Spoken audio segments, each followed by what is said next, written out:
I've got a question. How long do you think we humans have? How long does the human race have? Ooh. Um, Oh, wow. I don't exactly know, but it might be soon. I have no clue. No. I hope I give me at least 50 more years. I think there's infinite amount of time. Infinite. It's infinite, yeah. I give us a million years. Being kind, I would say probably about 10 years. 10, 12 years. Thousands of years. 47 years, 3 months, 5 days. It's approximate. We're kind of like cockroaches on the planet. No matter how much damage we'll do, enough of us will survive to procreate and keep it going. You know, unless we can get to another planet, but then we're just gonna fuck it up like we did Earth. Well, I think that we will be here for a long time, but we will change. We're going to turn back into apes.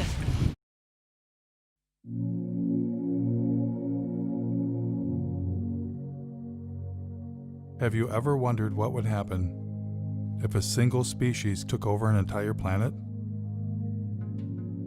Maybe they're cute, maybe they're clever, but lack a certain, shall we say, self-restraint? What if they go too far? What if they go way, way, way, way, way too far? How would they know when it's their time to go?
Due to our release through factories and automobiles every year of more than 6 billion tons of carbon dioxide, our atmosphere seems to be getting warmer.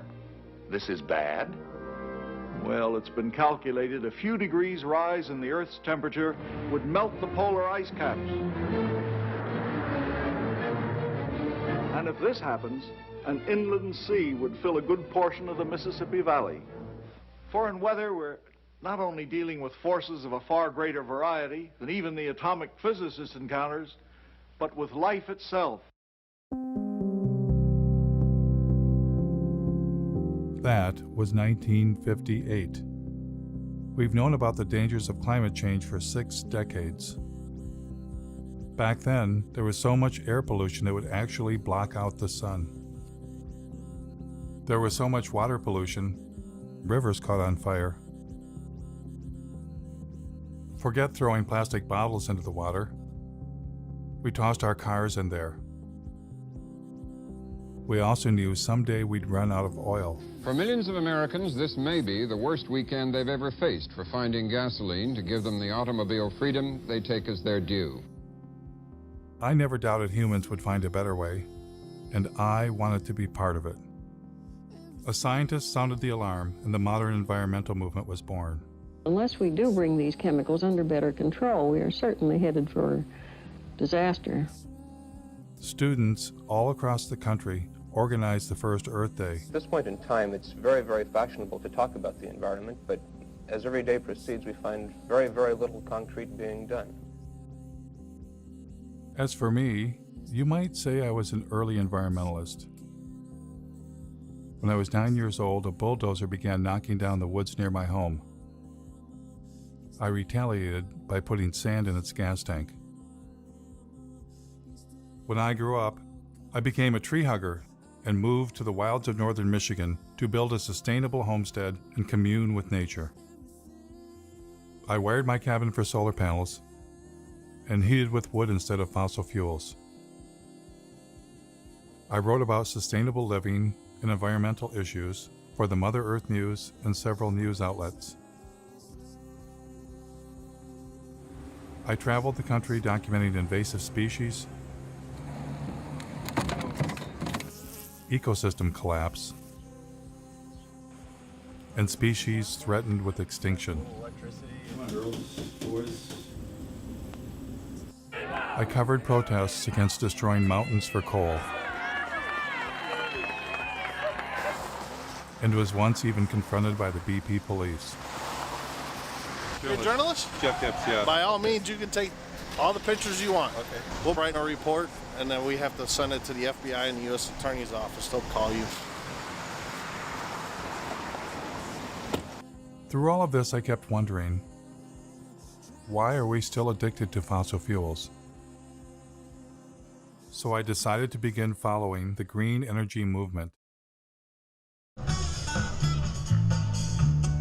What better place to check out how our renewable energy revolution is coming along than a solar festival in the Green Mountain state of Vermont, powered by 100% solar energy. Solar. I was having fun and got a chance to ask about getting solar panels installed. You can keep adding, so maybe every time you get a tax return, buy another solar panel. But then a little rain began to fall.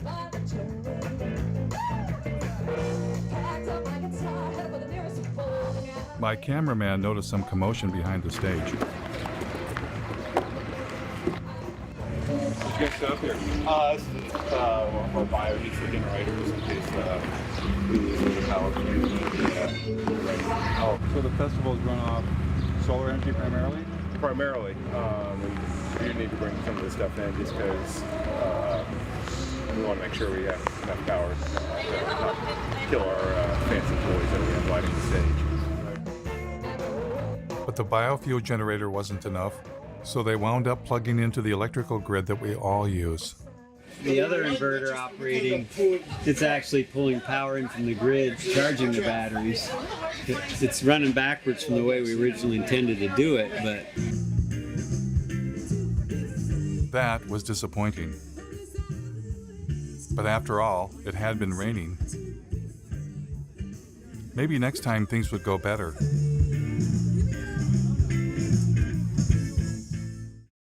Luckily for us, hope was on the way.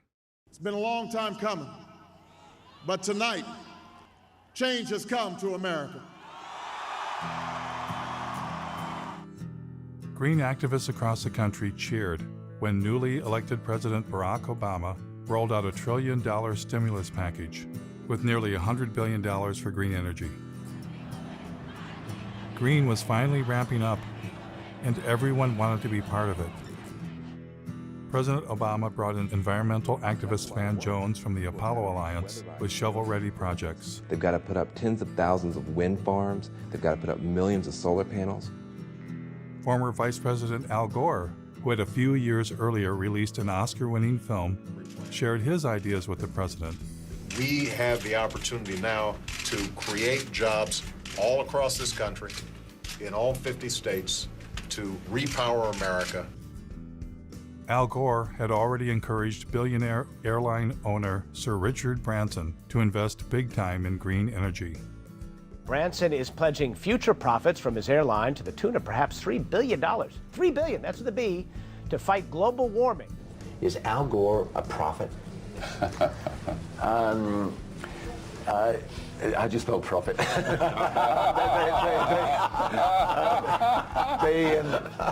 Investors came forward. Investor Vinod Khosla, known as the father of the clean tech revolution, has poured over $1 billion of his own money into some 50 energy startups. Major banks were eager to get involved. By 2020, we think renewables will require $395 billion on an annual basis. Robert F. Kennedy Jr. was both on the board of major environmental organizations and was leading a green energy investment group. We build wind farms, we build solar farms. Once you build our plant, it's free energy forever. The Sierra Club received $50 million from billionaire and former New York City Mayor Michael Bloomberg. Their mission, fight coal and promote clean energy. So with the mayor's gift, here's what will happen. We'll have a large and aggressive presence in 46 states. It's time for America to find a new energy path, one that takes us beyond coal. And then Bill McKibben, one of the nation's leading environmentalists and author of a breakthrough book called The End of Nature, formed an organization called 350.org with the mission of igniting a global climate movement. Can I show off my necktie for a minute? Because they made it for me yesterday. It's got that 350 on it because it's the most important number in the world. Things were looking up, and the green energy revolution was underway. Michigan had been hit hard by the Great Recession, and hundreds of millions of dollars in green stimulus money was arriving. Now, to do their part for the new green economy, General Motors introduced a new line of electric vehicles. When the Chevy Volt was ready for release, I attended their press conference. So these electric vehicles are ready for public consumption, and we're ready with the infrastructure, with the rates, with the communications. I am extremely grateful to be here today, and in fact, this is a chance for me to say thank you more formally. The Chevy Volt is upstairs. We'll be able to take a look at it. We've got about 1,000 photos. Yeah. Is it plug?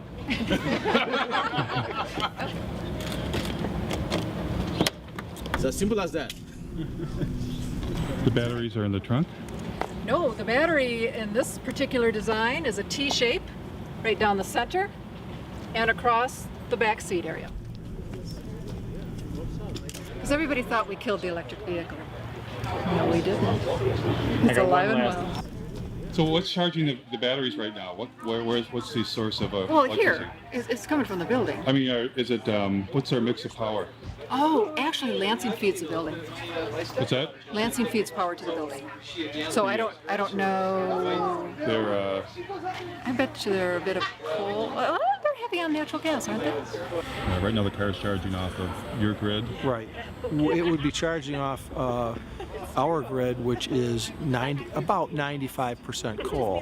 How long do you think it'll be before there's a solar and wind powered grid? Oh, golly. To suggest that all of the power used for these cars will be generated from wind and solar in the very near future would not be correct.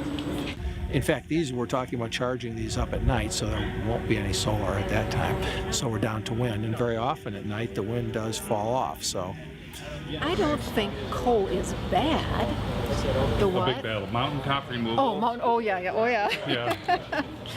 It's got lovely BTUs. It's got lovely Very energy dense, value. isn't it? Yeah. How do you burn it more cleanly? I mean, do you see natural gas getting bashed? we will be delivering power based on natural gas very shortly. And even with that mix, we intend to use biofuels if we can. You got any support? Oh, the environmental groups are extremely supportive. We did install the state's largest solar array at my company, the Board of Water and Light. It's just down the street from here, a few miles, if you want to take a look at it. What outfit are you with? New World Media. We're doing a segment on the renewable energy. Oh, excuse me, I gotta go for a second, but thanks.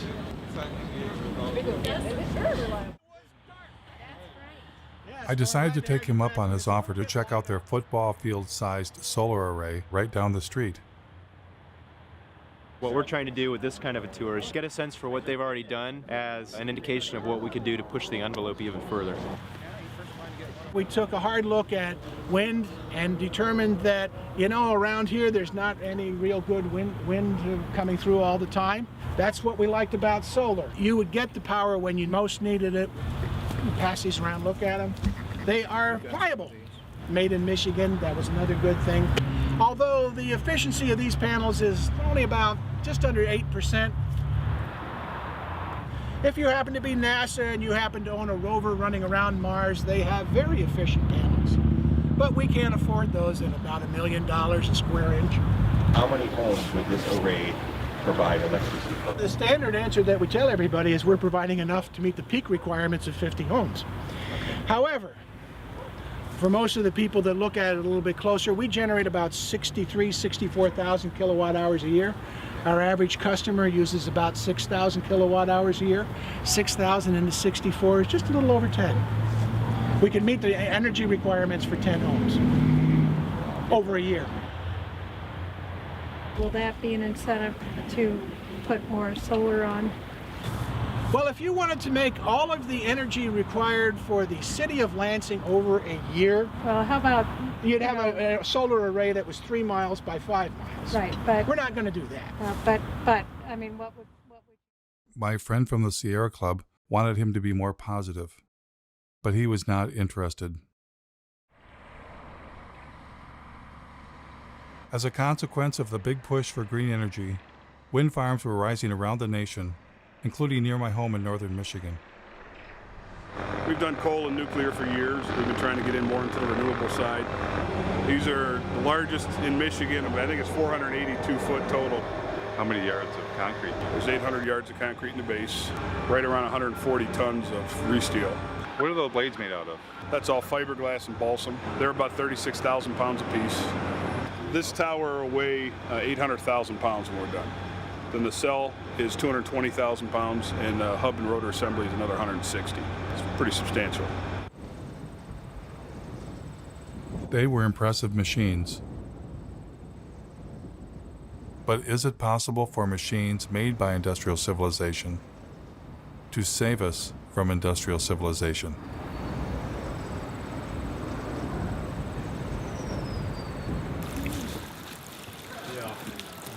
In environmental leader Bill McKibben's home state of Vermont, the Green Mountain State, a site was being cleared for the installation of wind turbines.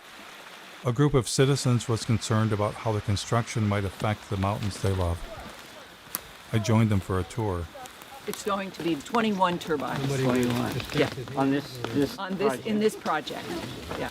The estimate was maybe there would be 3 full-time jobs.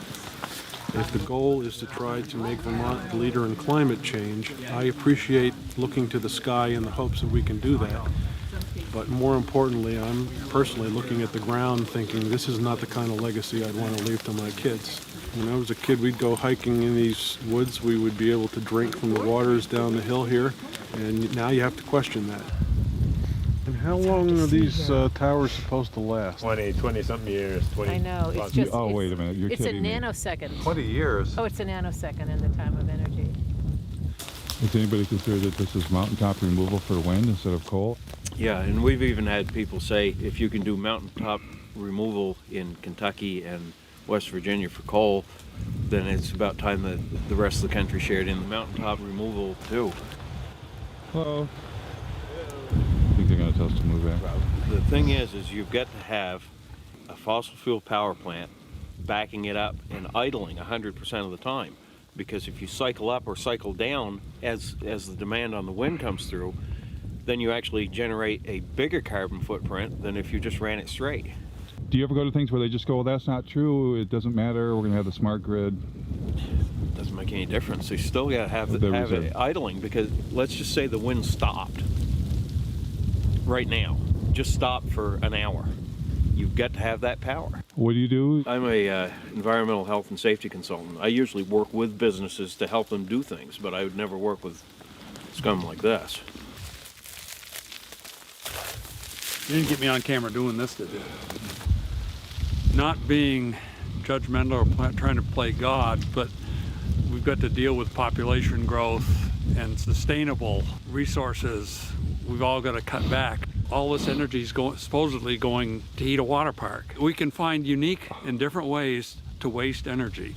This is not a Vermont company. I mean, Green Mountain Power will be bought out by Gas Metro, and Gas Metro is owned by Enbridge, as I understand it, which is a big company resource company in Canada, which is exploiting the tar sands, that wants to build the XL pipeline.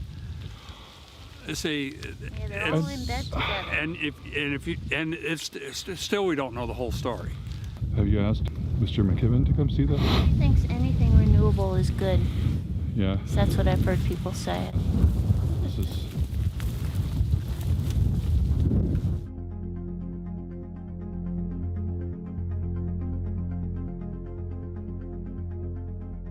I'm in a strange position.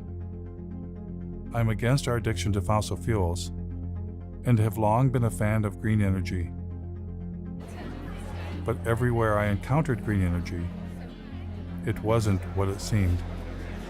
This is like a perpetual energy battery. And where do you get the hydrogen from? The hydrogen, hydrogen is sourced from any hydrocarbon material. So you can get it from natural gas, you can get it from any petroleum or oil-based product material. I read about a zoo that was said to be powered by elephant manure. But it turned out the elephants didn't even produce enough manure to heat the elephant barn. That we don't even really make enough, and what we have elephant-wise, to even do that. We would need a lot more. More elephants. Yep, more elephants, more manure. Ethanol plants also seem to have a secret ingredient.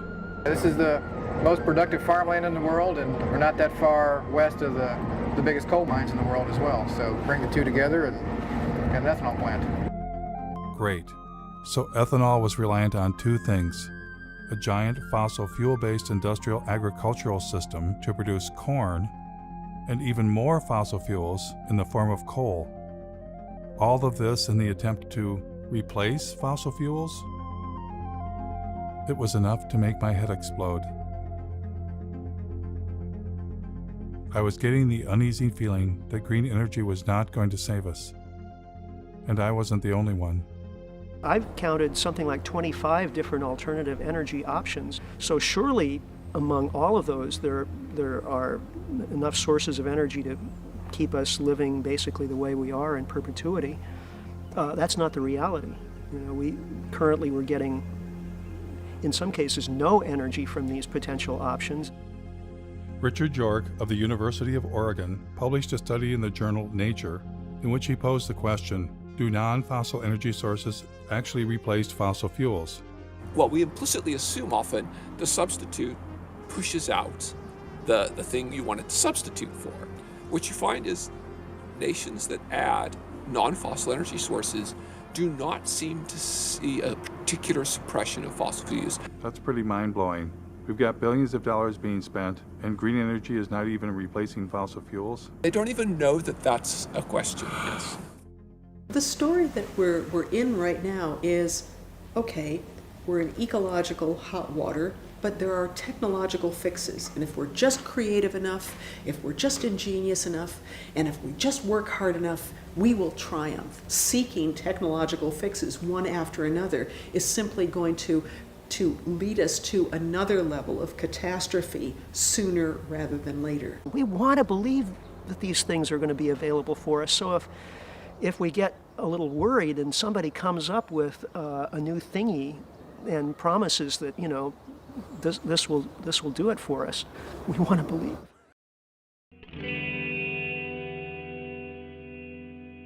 Because we're a little worried.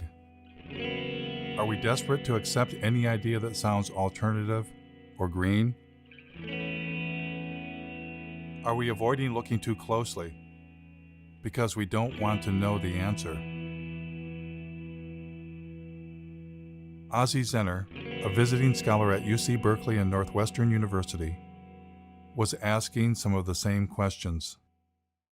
I mean, I thought that solar and wind were probably very good solutions. I mean, it wasn't really even that long ago. One of the most dangerous things right now is the illusion that alternative technologies like wind and solar are somehow different from fossil fuels. Well, I hear a lot of the times that solar cells are made out of sand. Have you ever thought about solar panels? The main ingredient that makes them work is silicon or sand. This is the raw material chips are made of, sand. They don't use sand at all. So they use, I'll show you what they... So this is one of the ingredients. It's actually mined quartz.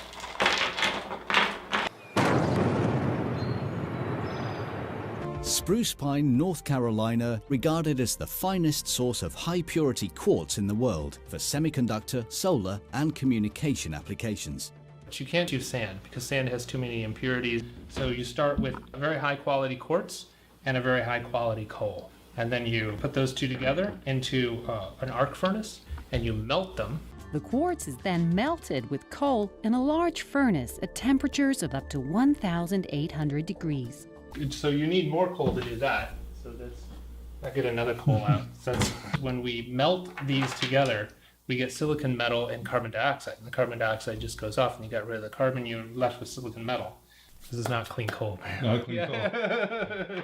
Ozzie Zenner said it was an illusion that renewables were replacing coal or any fossil fuel. Environmental groups continued telling a different story. We've already seen more than 25% of the U.S. coal fleet has already either retired or is on a schedule to retire. Coal plants were closing, but Ozzie explained that well-meaning people were being misled. NV Energy is now going to go ahead and shut down the plant and go with renewable. One of the largest solar plants, and that's going to happen right behind me.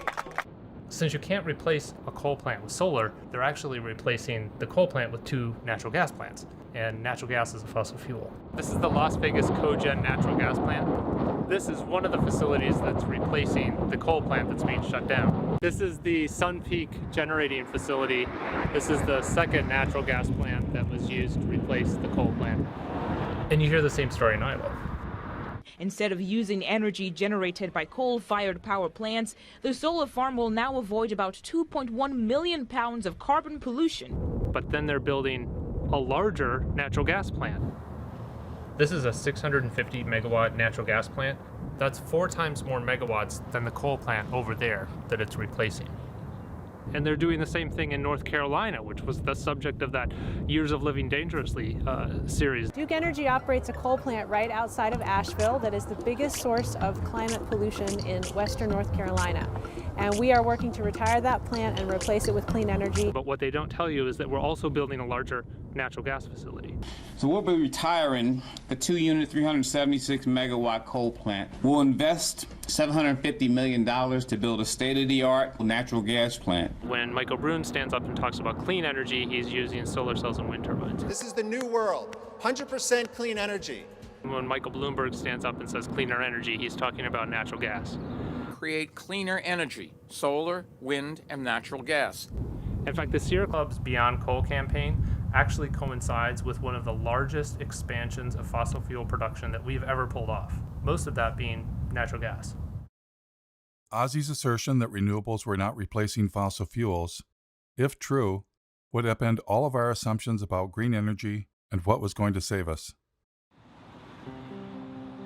What would happen if I asked the same question to industry insiders? Like, where do solar panels come from? Well, you have to start with a mine. Or, what's stopping us from running the world on 100% solar and wind? Well, intermittency is one of the major challenges. Grid stability. The sun's everywhere except when it's not there. There's a lot of developers that were flocking to California wanting to connect their solar farms and wind farms. The utilities would turn to me and my team to help them look at what the impact to their grid would be. When we add solar cells or wind turbines to a grid, do we get to shut off a coal plant? That's certainly the goal. The problem is, or the difference is that renewables are intermittent. All of a sudden a cloud cover could come over and your solar generation could drastically decrease. And if you don't have something else there to meet whatever the load is at that moment, then you're going to have power outages. So we don't get to turn a fossil fuel power plant off when the sun is shining or the wind is blowing? Well, it's not that easy. We need to be able to back up that power to keep the system steady all the time so it doesn't collapse. Most likely that's through fast-acting gas plants, but also what we call the baseload plants, either nuclear or coal, that are on all the time, but that maybe can be dialed down during the day and dialed up when demand starts rising. Does it affect the efficiency to turn fossil fuel power plants on and off? Oh yeah, they don't like to be dialed up and down. It does make, that's wear and tear for them. Turning them on, turning it off, there's energy used and lost at any time. Kind of like when you turn on your car and off, you use a little extra gas to get it turned on. I do still think you have to maintain a base load of some kinds. What's the solution then? You need energy storage. Without storage, you can't count on it. If you can store the energy that's created off of things that are intermittent, like solar and wind, you can store that, then you're reducing your need for a baseload. But would adding storage like batteries increase the carbon footprint? Yeah, absolutely. In a big way, actually. And as more energy storage gets on the grid, it has a mass scale implication. When I looked up how much battery storage there is, it was less than 0.1% of what's needed. In a couple years, they begin to degrade and need to be replaced a few years later. I learned that the solar panels don't last forever either. Some solar panels are built to last only 10 years, so that it's not as if you get this just magic-free energy, right? I don't know that it's the solution, and here I am helping to sell in materials that would go in photovoltaics. And so to overcome profound limitations of solar and wind, rarely discussed in the media, a new generation of technology was rising in the California desert. What is this? What we're using is a field of mirrors to focus sunlight onto a tower. The power plant itself, at 377 megawatts, will be the largest of its kind in the world. This will become the biggest solar plant in the world. There's some people that look out in the desert and they see miles and miles of emptiness. I see miles and miles of a gold mine. But this next generation had a fossil fuel secret too. This solar facility burns natural gas pretty much every morning in order to get started up. How long do they have to burn it for? Hours usually. This is the incoming natural gas for the facility. This plant would work about as well without natural gas as I would without coffee in the morning. Or maybe how you would be without food. Without food, yeah. They have to file for acid rain permits for nitrous oxide emissions. They have to apply for carbon offset permits because they're producing carbon dioxide here, so they have to offset that. The whole thing is built using fossil fuel infrastructure, from the concrete to the steel to the mirrors to the backing on the mirrors. The sun is renewable, but the solar arrays are not. Oh, come on. There's got to be something renewable. So, glass is renewable. Glass is not renewable. Iron's renewable. Aluminum, that's renewable. I recycle my pop soda cans. I know it's renewable. Yeah, the problem with all of these materials is that it takes an incredible amount of energy to mine and process all of the materials that go into building something like this. You use more fossil fuels to do this than you're getting benefit from it. You would have been better off just burning the fossil fuels in the first place instead of playing pretend. That green energy has nothing to do with fossil fuels is apparently a story only meant for you and me.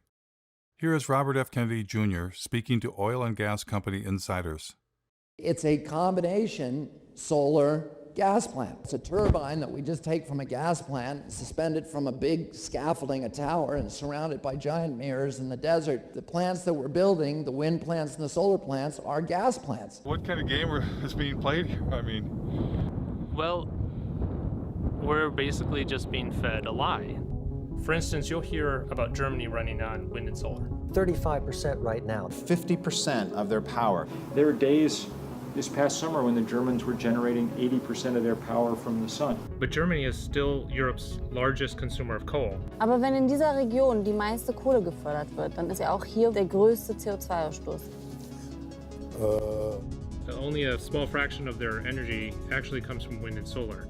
In fact, Germany just built a large terminal to import natural gas from the United States. Elon Musk, the founder of Tesla, when he announced his Gigafactory battery plant, he said it would power itself with wind and solar energy. Through a combination of geothermal, wind, and solar, it will produce all the energy that it needs. But in fact, it has lines connecting it to the same electrical grid that we're all connected to.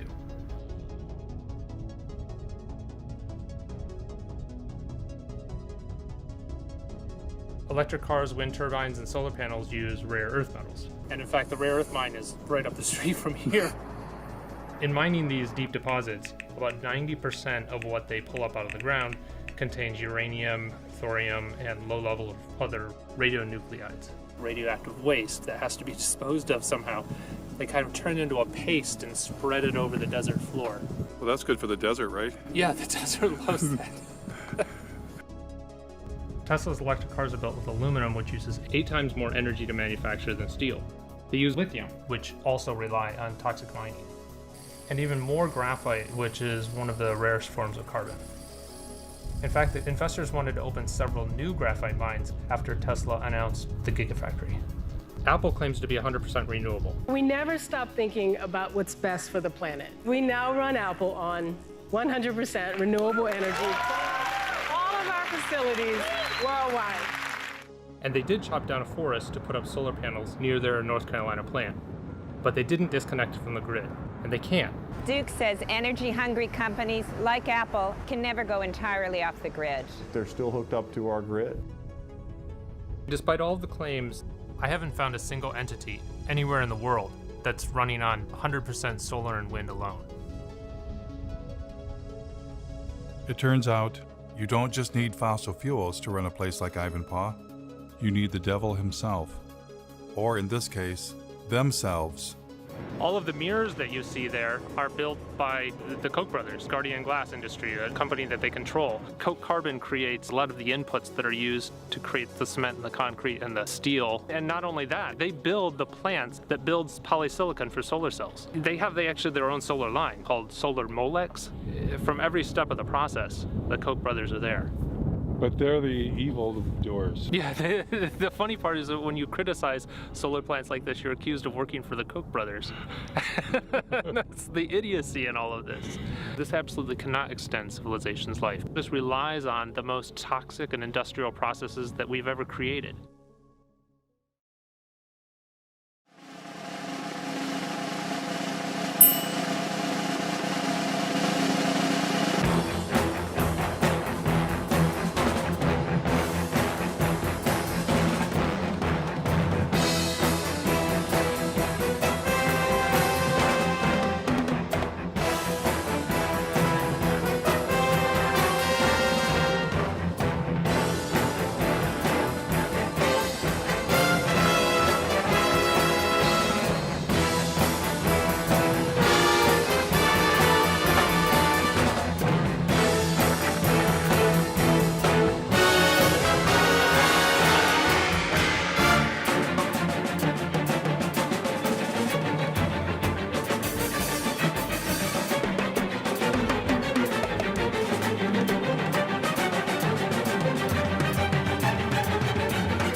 The beauty of a solar facility, and particularly this technology, is that it is so environmentally benign.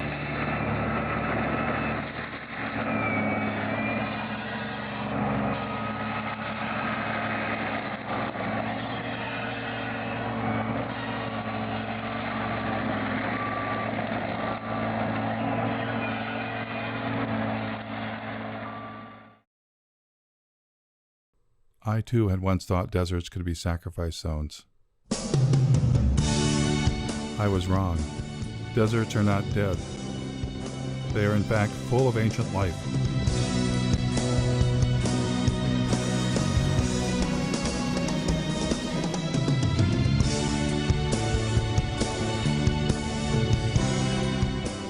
In the desert, the Joshua tree stands, waiting, waiting for the giant ground sloths and the mammoths that shall never return.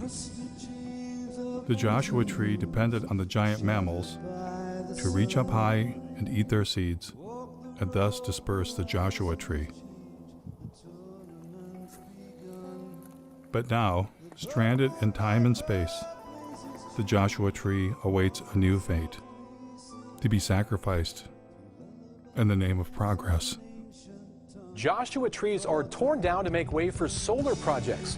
23ABC's Cassie Carlisle travels to the Mojave Desert to talk to neighbors. They're not your usual tree, more like something from fiction, but these Joshuas are causing quite an uproar. No, it makes me sick. They're clearing them off, killing them real quick, and now they're grinding them up, getting rid of all the evidence.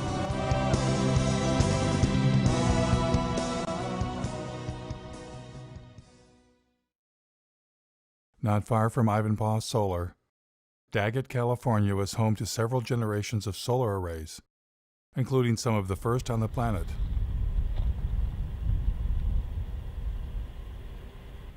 Ozzy and I thought we would take a trip to see where it all began.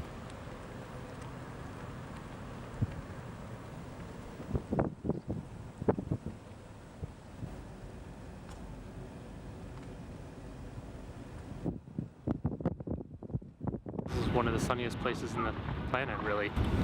This the center of the solar industry. And they've been building and dismantling and building arrays here for about 40 years. Then we happened to run into the mayor of Daggett. I know the solar plants out there. My husband, back in, I'd say 83, 84, they worked out there building that solar plant out there. Yeah, the SEGs. And everybody here worked. How is that held up? Is it the job still here? No, jobs went bye-bye. They have their normal people that run the plant operators and stuff like that, the big wigs, you know, they have that. Where that energy's going, I don't know. Were you originally optimistic that the solar would bring more jobs in the development with people? We really did. A lot of things come into this town, they come and go. They go really fast. Did you see this? Then Ozzy and I discovered that the giant solar arrays had been razed to the ground. Oh my God. I mean, this was huge. It suddenly dawned on me what we were looking at. A solar dead zone. Look at the blowing sand. Yeah, there's sand everywhere. There's sand dunes forming around this area. Wow.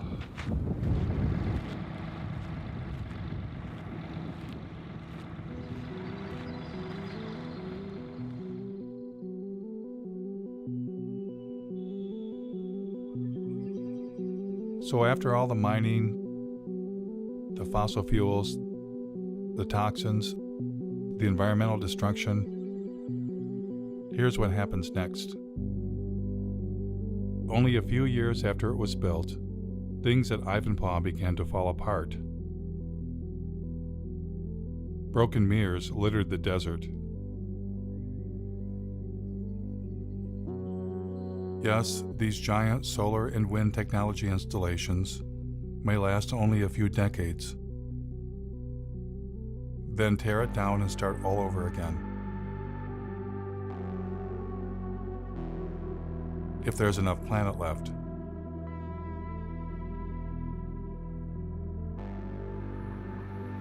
It was becoming clear that what we have been calling green, renewable energy and industrial civilization are one and the same. Desperate measures not to save the planet, but to save our way of life. Desperate measures, rather than face the reality, humans are experiencing the planet's limits all at once. Every different perspective I look at and imagine, well, we could do more of this or go to a larger area or use more of that. Well, it turns out there isn't more. I looked at marine production and fish production and found that peaked 20 years ago. More and more of what we eat is from fish farming. The current acres of actively farmed land, that is peaked also. The rivers are already being irrigated to about the limits of what they can sustain. The Colorado River doesn't get to the ocean anymore. Well, then you start looking at groundwater, the southern Great Plains, and I think they can almost predict when they will run out of groundwater, and it's in a decade or two. A human vulnerability at the global scale, that any one of them we could maybe compartmentalize, but we're seeing them propagating across topic after topic of society and the Earth system. And I don't think the people in charge are near nervous enough.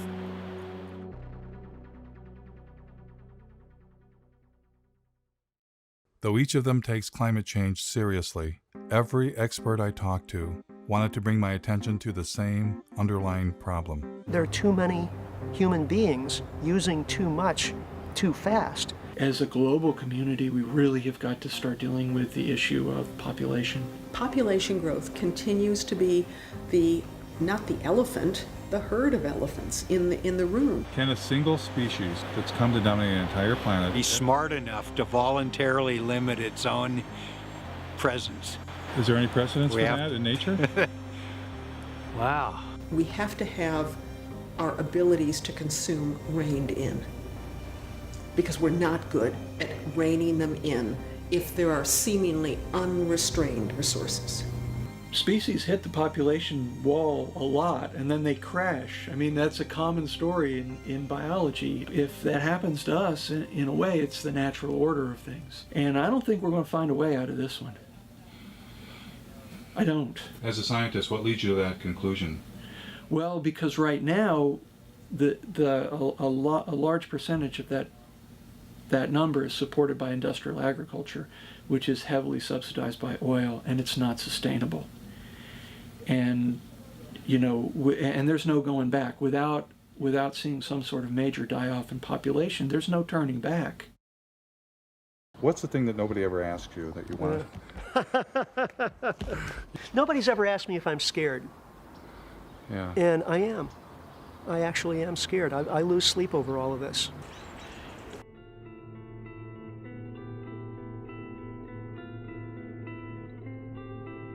It took modern humans tens of thousands of years to reach a population of 700 million. And then we tapped into millions of years of stored energy known as fossil fuels. Our human population exploded. It increased by 10 times in a mere 200 years.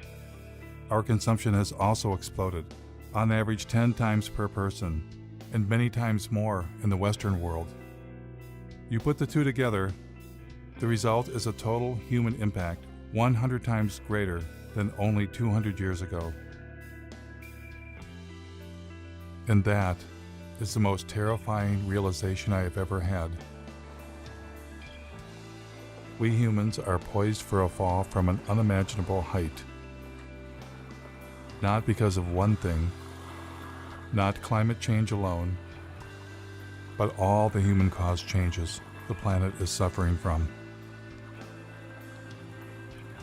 So why are bankers, industrialists, and environmental leaders only focused on the narrow solution of green technology?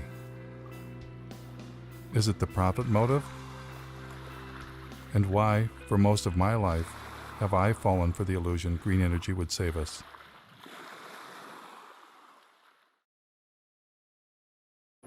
Clearly, to answer this question, I needed professional help. Keep my stuff, but that ever. No. I'd never heard. I'll just be honest with you about my dilemma. You can be my, clinical, social, psycho. It's like the right has religion, and they have a belief in infinite fossil fuels. Our side says, oh, it's going to be okay. We're going to have solar panels. We're going to have wind towers. As soon as I heard you talk about our denial of death, I'm like, could that be it?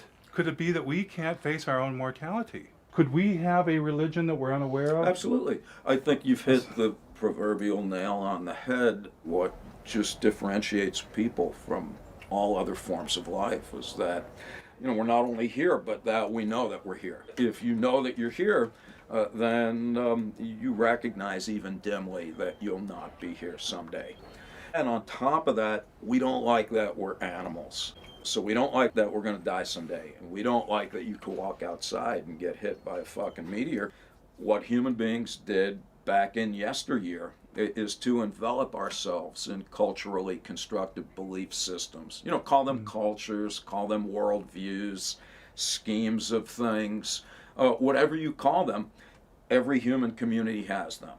Every culture has an account of the origin of the universe. Every culture has a prescription for how you're supposed to behave while you're here. And every culture offers its denizens hope of immortality, either literally or symbolically.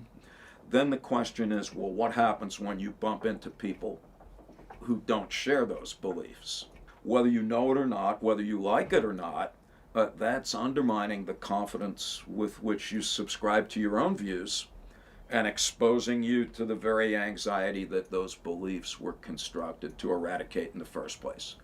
If we're to make progress, whatever that word means, or even to persist as a form of life, we're going to need to radically overhaul our basic conception of who and what we are and what it is that we value.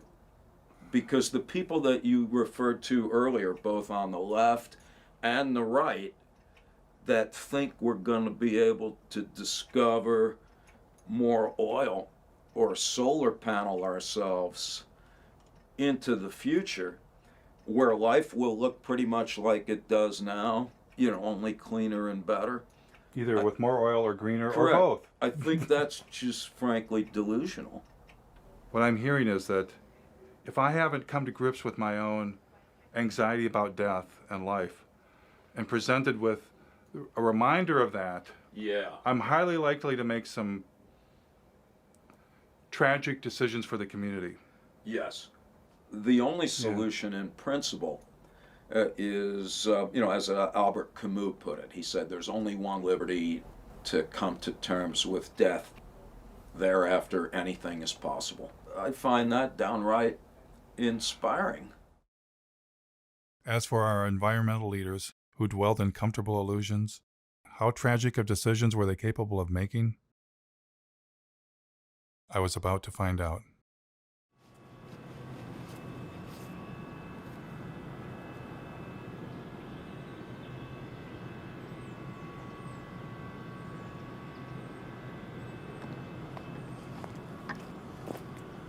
They claim they're just using forest residues, but actually a great deal of what the McNeil facility and lots of biomass facilities burn is whole trees. As you can see by this pile that's stacked right outside of the facility, these are trees. It turns out that the biggest source of green energy in Vermont is something called biomass, burning trees to create electricity. This is definitely not the way, and that the first step is actually looking at our lifestyles and how we can reduce our energy consumption. This is all the ash that has varying levels of toxic metals, a great deal of radiation, as these trees have been absorbed. Oops, there's a... You're in unforbidden territory here. Are we? They asked both of you to come up to our office, okay? Is that something you're interested in doing? It's not an interest. You got 5 seconds or I'm calling 911. Okay. You got 2 individuals here. Police will be down here in about 2 minutes. But you asked us to leave and we're doing so, so I'm we're not not asking you to trespassing. leave. I'm asking you to come up to the office. Okay, thanks for the offer. Maybe next time. You got everything here. So you have the #1 polluter in the state that people think emits magical fairy dust from the smokestack. The reality is what you have is a facility that burns 400,000 green tons a year of trees. Now, this facility burns 30 cords of wood per hour.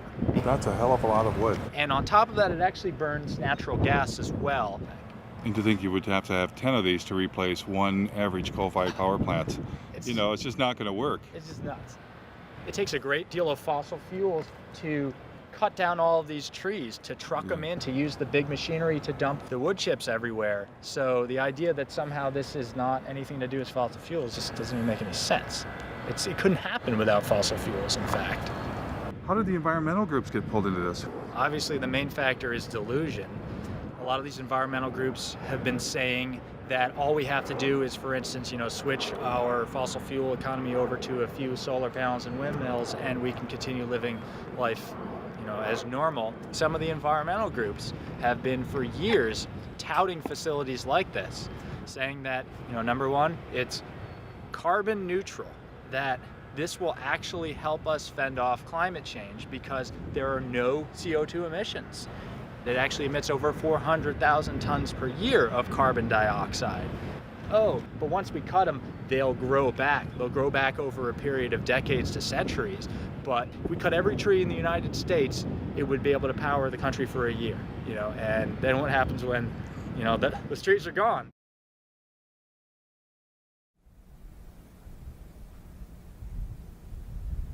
I discovered biomass plants were not even always biomass plants. This is actually a solid waste incinerator that's posing as a biomass plant. The impact on this community is severe. The plant is right next to its Head Start school for preschool kids. There is Green Hill Manor, and that's an assisted living senior residence. And there's also a Catholic elementary school right next door. How do you know they're polluting? Can you see it We ever? can see it. The snow at the elementary school and at the preschool is covered with black, some kind of black soot. We just had it analyzed, and it came back as mostly tire chips. They have to add tire-derived fuel to raise the temperature of the fire, because anybody who's tried to burn green wood or wet wood knows that it doesn't burn very well. But this biomass plant had yet another surprise. They admit that they burn 20.1 tons per hour of creosote-treated railroad ties. Besides that, they are allowed to burn 500 pounds per hour of PCP-treated railroad ties. These are shipped in from Canada. It's not green, it's not renewable, it's not carbon neutral, it's not anything that they claim it to be. Yet, they got $11.5 million grant because it was classified as renewable. The plant owner told us that they were having trouble getting enough wood chips. And he even asked us if we had any scrap wood where we lived, would we call the plant and let them know so they could come up and pick it up. We're not talking about some old industrial site. We're next to one of the most beautiful places in the world. We are next to Lake Superior. This is Keweenaw Bay. This is actually Lance Bay. It's part of Keweenaw Bay. It's Lake Superior, our lake. So it's a very sacred place to many people.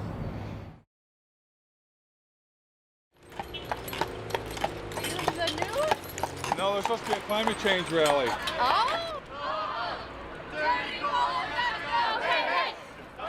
Michigan State University students, inspired by 350.org, were holding a rally for the clean energy future they'd been promised.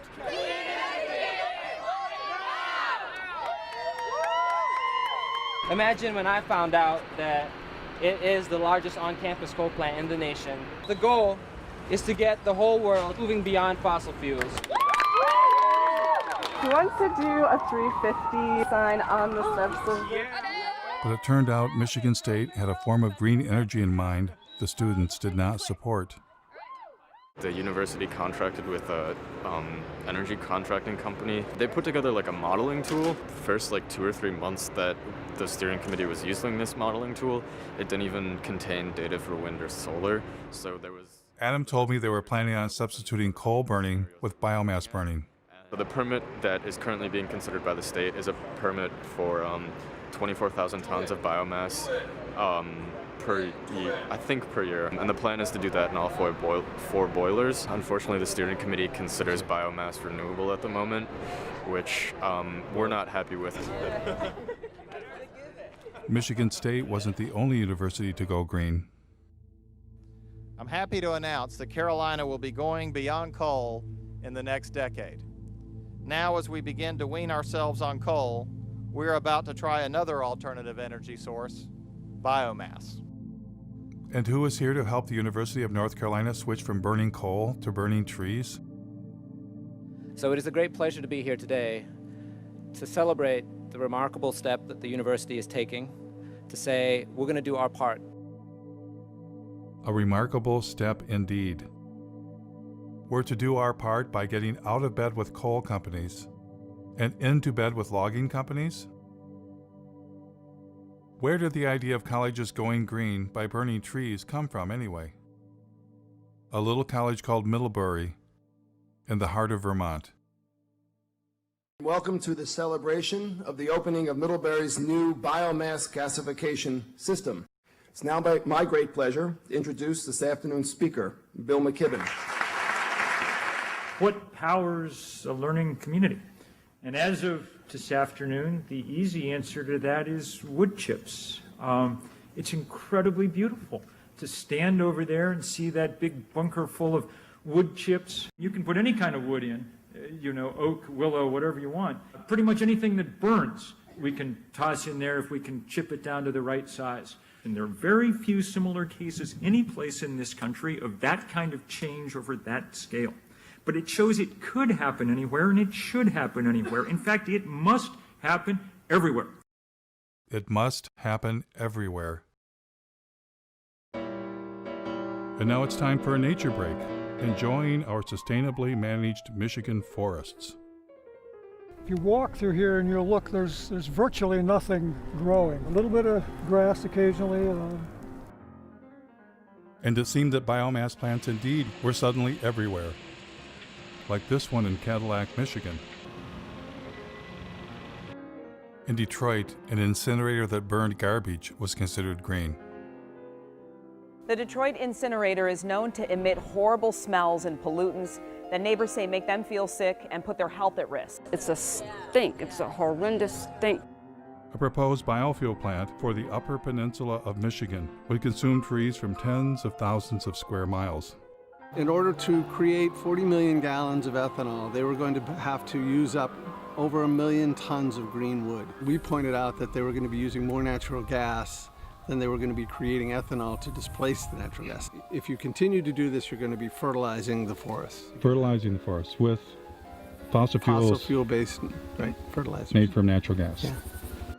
Then came a ballot proposal backed by Bill McKibben and nearly every major environmental group, requiring Michigan to get 25% of its electricity from renewable sources by the year 2025.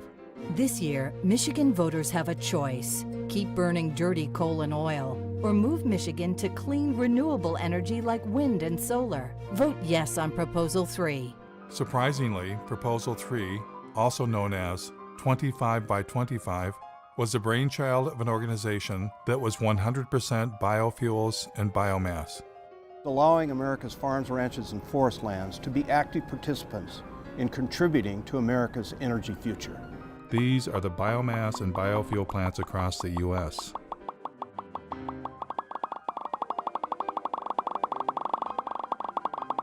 How did this happen? And it wasn't just the USA, it was all around the world. Wood chips, which is just a euphemism for trees, are being exported to Europe from America, British Columbia, Brazil, and Indonesia, wherever they can get them from. Biomass, especially when you add in biofuels, is by far the largest portion of green energy around the world, even in Germany, source of the solar miracle. But maybe I was missing something. Maybe I had it all wrong. I decided to ask people protesting fossil fuels how they felt about biomass and biofuels as green energy. Would you say we don't need to do biofuels, food, and forest for energy? No, definitely not. Of course not. Of course not. Burning biomass, any kind of combustion is something we just need to move away from. The more trees we have, the better. A lot of that didn't grow overnight. If we cut it down, we don't know the impact of that. You're here as an oak tree, fight a chainsaw, that wouldn't be saving the planet. No, it's a painful way to go. I can tell you that right now. It'd take you a while to regrow. Yeah. Oh yeah. It wouldn't be me, it would be like an offspring, you know? With so many people doing it on such a massive scale, all of a sudden at once, like, that's pretty serious. No, I think we should not be burning trees. No. Why would we cut down trees? We shouldn't replace one terrible way of getting energy with another terrible way of getting energy. Because it's one thing. Clearly, most citizens are opposed to biomass and biofuels. But what about environmental leaders? At times, they have promoted biomass, but other times, they sound like they are against biomass. Like this Sierra Club policy, we are deeply concerned about the implications of wood to energy for native forests. Or this statement signed on by 75 environmental groups, burning forests for energy will destroy one of our best defenses against climate change. But then again, their language leaves loopholes that enable biomass. The NRDC says you must use the right types of biomass. The Dogwood Alliance says maybe small biomass plants are okay. And the Sierra Club flat out states biomass can be sustainable. Which side are they really on? I thought for sure with the camera rolling, environmental leaders would speak for the trees.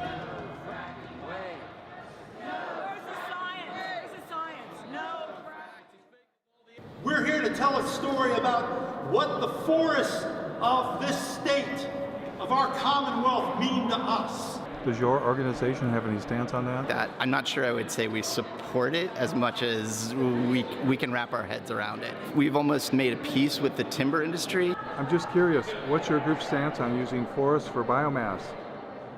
Biomass is renewable, biomass is sustainable. And I'm with Clean Water Action. We don't really have a stand on it. If the director of the Sierra Club was here, she'd be able to talk your ear off about it. I'm the director for the Sierra Club in Pennsylvania. Does the Sierra Club support or not support biomass? I'm not totally prepared to talk about our policy on biomass today. Our position is somewhat nuanced, so I just want to be, careful not to. So you're with 350? I am. Does 350 have a position on biomass? Because I'm kind of actually... I can't really speak for 350. Do you personally have an opinion about whether we should be burning trees for green energy? No, I don't have an opinion on that. I like a fire. One of my biggest concerns as an environmentalist is that we're starting to burn trees. So there are tree burning power plants. Are you aware of the problems with biomass or biofuels? Yeah, I'm not as aware of that as I could be or I should be. Jeff Gibbs, working on a documentary in Michigan, where I live, where I'm from. There's large plants that burn trees for energy, and pretty much whole trees chipped up. Do you have a thought about whether that should be part of green energy or not? Well, the great thing about green energy is you don't have to pick a favorite. Jeff Gibbs. Oh, hello. My biggest concern is that in Germany, for instance, they're moving towards solar and wind, but 60% of their actual energy is coming from biomass. 60% of what's considered renewable energy. Burning trees for energy? I don't know the details out of Germany. What Germany's really doing is a lot of sun and wind, and that's really powerful to see. I'd like to see us come out against any burning of trees for clean energy. Would you? Although I confess I stoke my wood stove almost every night of the winter, so I'm not the right person. But designating green energy for power plants. Yeah. I don't know. It's not what today's about. We're on the... But we're burning trees instead of fossil fuels. This is from Taiwan. Oh, good. And we're wondering that what role do you want to play in this market? I think the biomass question is a non-starter.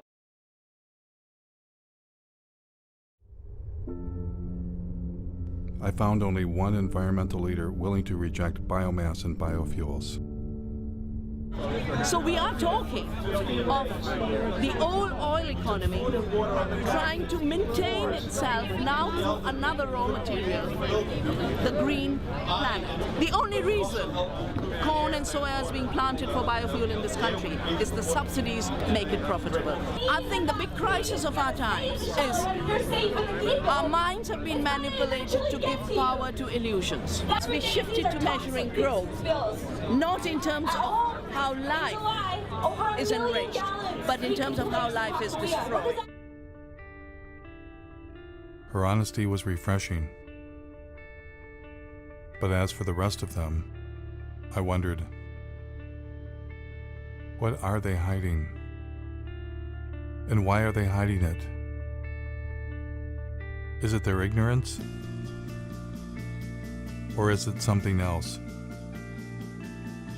What if they themselves had become misguided? What if they've made some kind of deal they shouldn't have made and are leading us all off the cliff?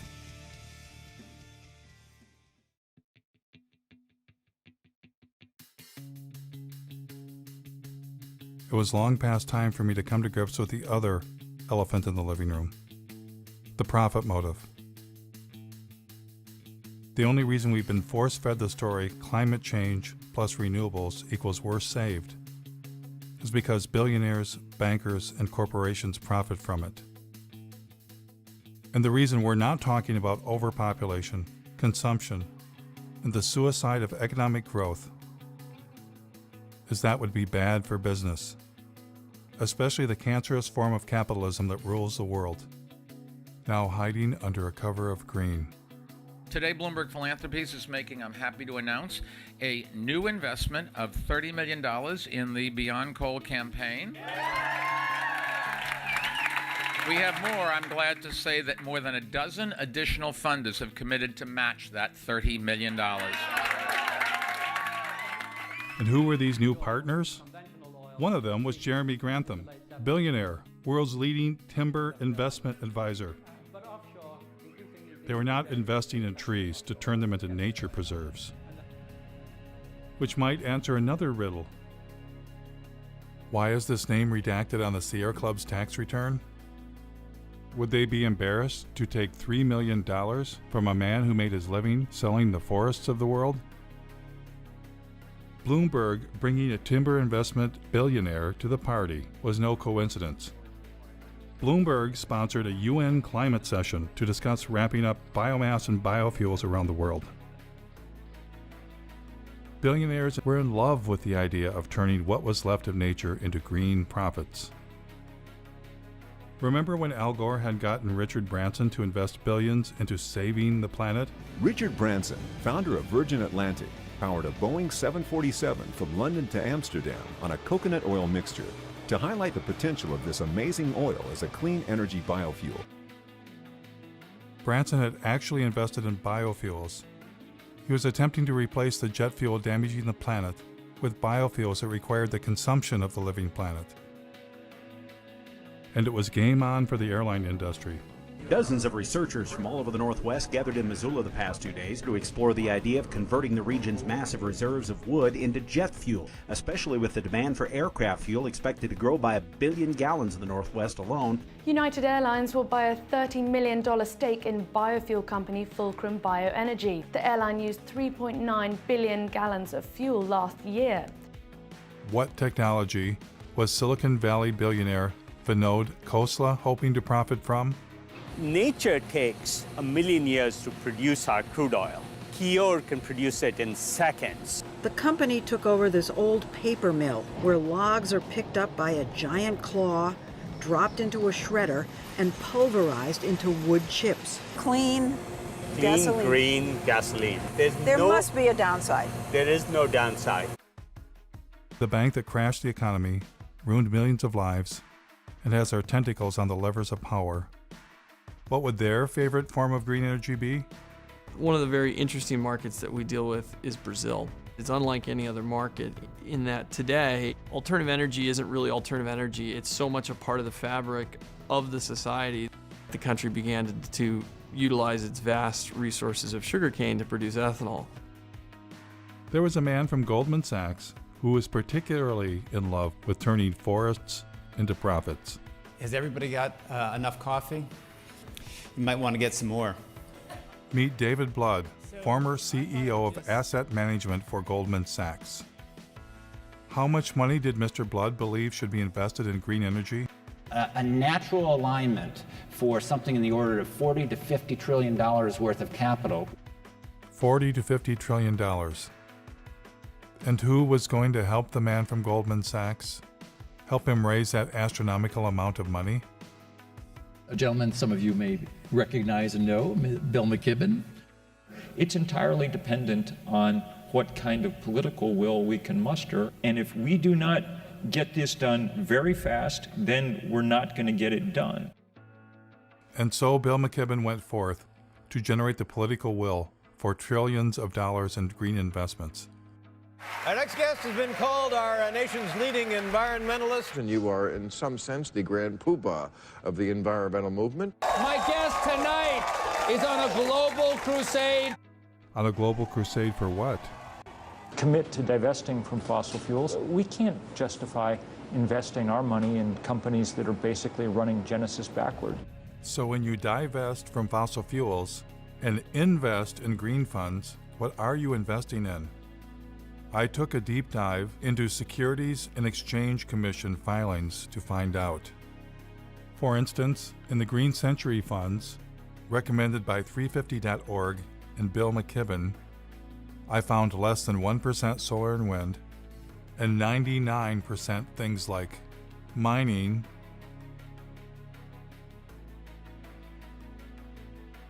oil and gas infrastructure companies, including a tar sands exploiter, McDonald's, one of the companies driving meat consumption across the planet, Archer Daniels Midland, one of the world's largest producers of biofuel, Coca-Cola, the largest creator of plastic pollution on Earth, logging and paper companies, including one that brags about biomass burning, and banks. Lots of banks, including BlackRock, the largest financer of deforestation on Earth. The business that they're engaged in is actually destroying our life support system. The Sierra Club also partners with a green fund called Aspiration. Aspiration also includes dozens of companies profiting from the destruction of the planet, including Chevron, ExxonMobil, Chesapeake Energy. In order to maximize the production potential of the well, the shale formation will be hydraulically fractured. The Russian gas giant Gazprom. Gazprom owns the world's largest explored gas reserves, 36 trillion cubic meters. And in perhaps the most bizarre twist of all, the Sierra Club's Green Fund's biggest holding is Enviva, the world's largest consumer of forests, to be incinerated in green energy biomass plants.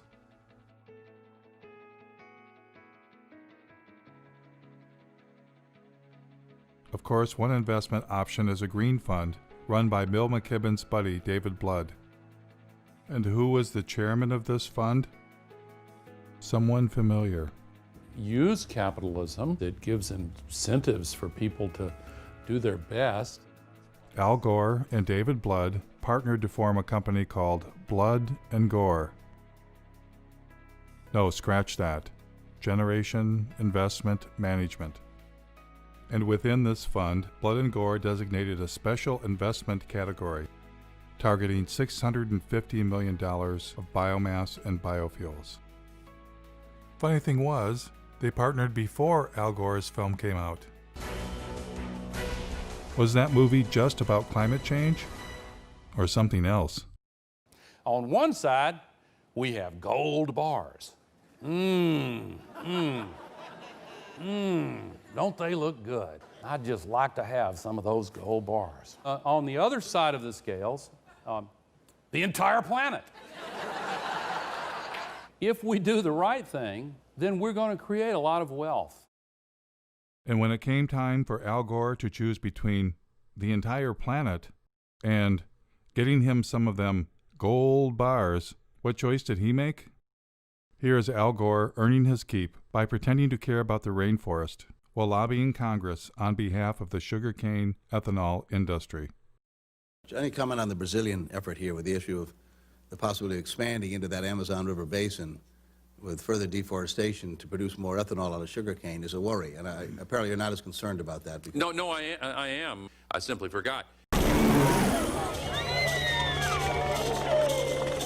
What's been going on there is really very troubling. Nós somos humanos que apenas querem sobreviver.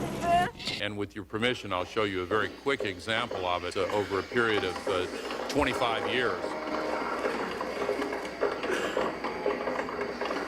The invasion of sugarcane monocultures in the region clashes with the indigenous people's right to land.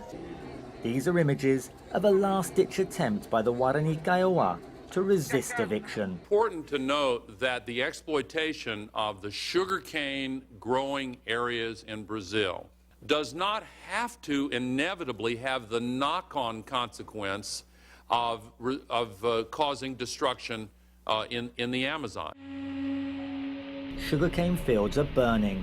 They're set alight before the harvest to eliminate the leaves and tops of the plant, which makes cutting more efficient. Environmentalists blame the seemingly endless sugarcane fields for air and water pollution on an epic scale. And along with deforestation, the threat it poses to the environment is becoming clear. Once the indigenous families were expelled, the landowners set their homes on fire.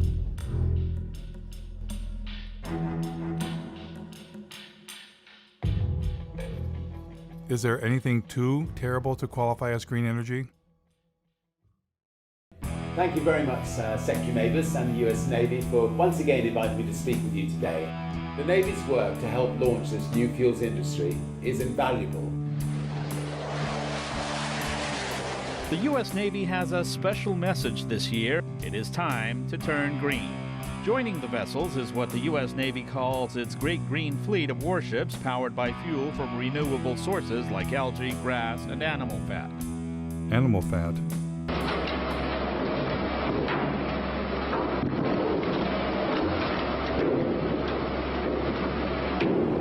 The next time you fill up at your neighborhood gas station, you might find yourself pumping a little alligator into your tank. That's right, UL Lafayette researchers have developed alligator fat into a renewable source for biofuels. And once we run through the animals, what's next? GE, who brings you nuclear energy and wind turbines, is ready with a plan. I believe that liquid fuels, chemicals are eventually going to have to be made from sustainable raw materials. We believe that seaweed is one of the most attractive opportunities.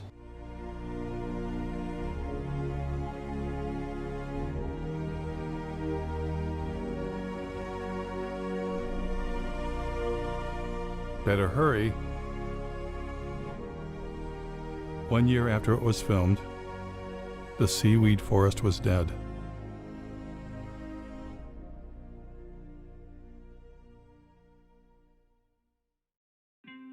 You might ask yourself, how could men destroy what remains of nature to enrich themselves? Well, that's why they're billionaires, and you're not. The takeover of the environmental movement by capitalism is now complete. Environmentalists are no longer resisting those with the profit motive, but collaborating with them. The Nature Conservancy is now the Logging Conservancy. We will capture the most important pieces biologically, and there will be another large block sold to timber investment groups. The Union of Concerned Scientists has become the Union of Concerned Salesmen, having taken millions not for science, but to create markets for electric cars. The Sierra Club sells electric cars and solar panels right from their website. The best thing about Sungevity is that they make it easy for you. All that you have to do is to say yes. The New York Times partners with ExxonMobil to bring you the good news about biofuels. Algae-derived fuel could help us meet growing demand. Treehugger.com, which claims to be the largest single source of environmental news, was founded and funded by Georgia Pacific, a logging company. In fact, they are neighbors. Georgia Pacific is owned by our friends the Koch brothers, who are likely the largest recipient of green energy biomass subsidies in the United States. Yes, the merger of environmentalism and capitalism is now complete. But maybe it's always been complete. How is 350.org funded? Well, not very well. Who are your funders? Sure. To the degree that we have any money at all, it's come from a few foundations in Europe and the U.S. Let's see. I'm trying to think who the biggest funders are.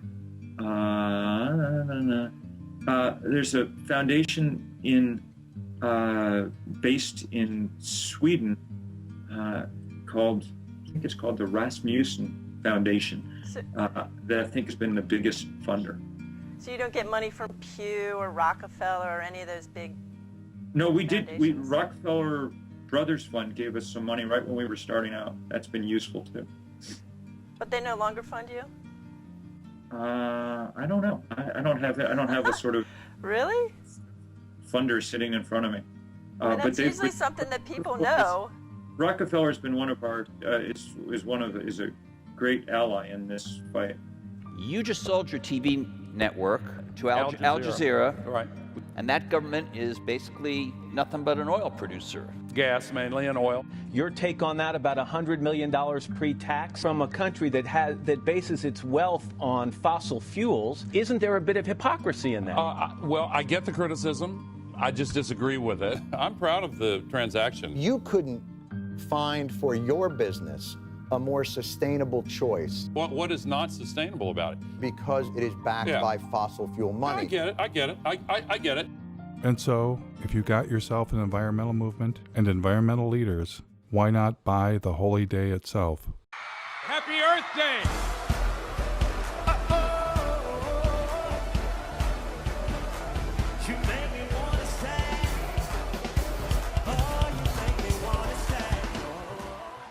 Now we are facing the greatest sets of issues that we've seen in my lifetime. It's time now for a new generation to jump up on the stage and create a habitable country, a habitable planet that we can all enjoy. Are you that generation?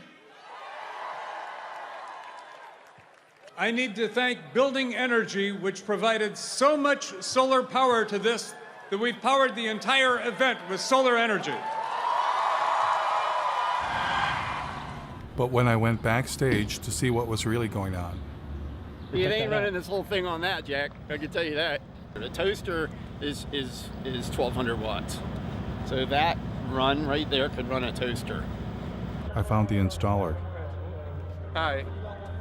Are they running the festival on these solar panels? The concert is run by diesel generation system. They didn't ask us to energize the concert. Oh, okay. And we'd also like to thank our incredible corporate sponsors who've been behind the movement to end extreme poverty and tackle climate change since the very beginning.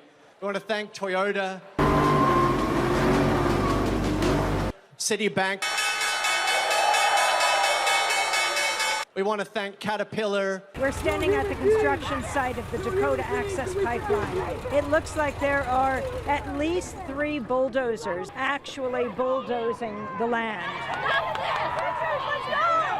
People have gone through the fence. The bulldozers are still going. And they're marching over the dirt mounds.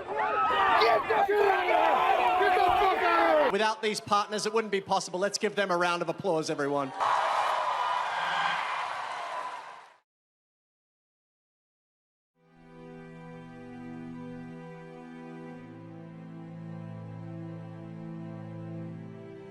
Now I know this all might seem overwhelming. It's the kind of thing that we normally don't try and think about.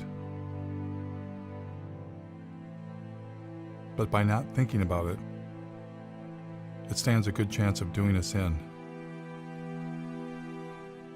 I truly believe that the path to change comes from awareness.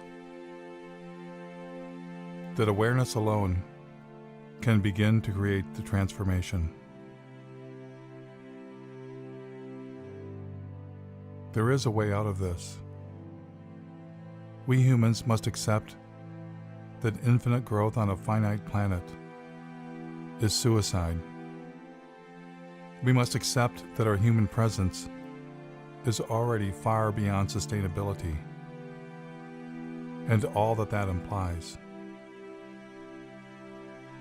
We must take control of our environmental movement and our future from billionaires and their permanent war on planet Earth. They are not our friends. Less must be the new more. And instead of climate change, we must at long last accept that it's not the carbon dioxide molecule destroying the planet. It's us. It's not one thing, but everything we humans are doing. A human-caused apocalypse. If we get ourselves under control, all things are possible. And if we don't,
Yeah.